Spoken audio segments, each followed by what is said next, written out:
Faleminderit zoti kryetar, nderuar drejtuesi SPAK, nderuar prokuror dhe drejtuesi BKH zoti Keta.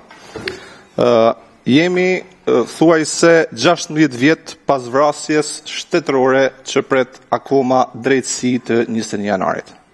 Ku 4 protestues u vranë mes ditës edhe në mes Tiranës.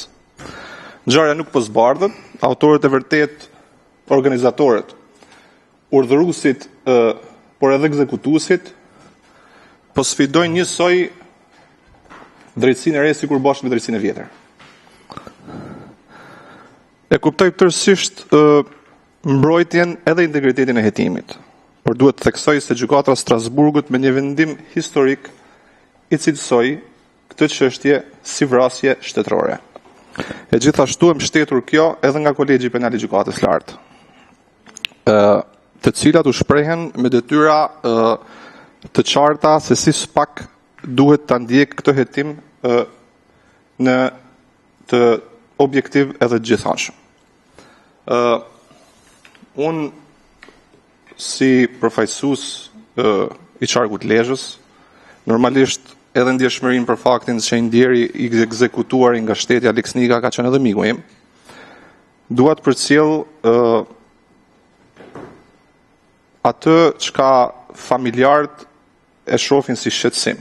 E para për faktin se i njëjti prokuror, konkretisht zoti Shehu, i cili disponon sot çështjen edhe ka në dorë këtë çështje, është i njëjti prokuror i cili e ka kundërshtuar në Kolegjin Penal Gjykatës Lartë faktin që këtë çështje duhet ta hetojë SPAK-u. Edhe kjo bindje e tij juridike mendojnë se është një farë konflikti interesit që kjo çështje të hetohet nga i njëjti prokuror. Edhe gjithashtu të shmangët prokurori i cili është një njohës i mirë i çështjes e ka përfaqësuar atë çështje më përpara dhe ka cilësuar këtë çështje si akuzën e vrasjes me dashje zoti Dumani. Ndërkohë që drejtësia pret gruaja e fëmia e Alex Nikës presin o zoti Bravo kam vi pyetje.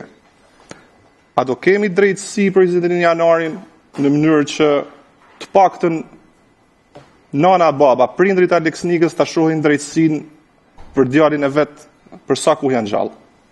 Faleminderit. Faleminderit zoti Pacaj, zoti Bravo.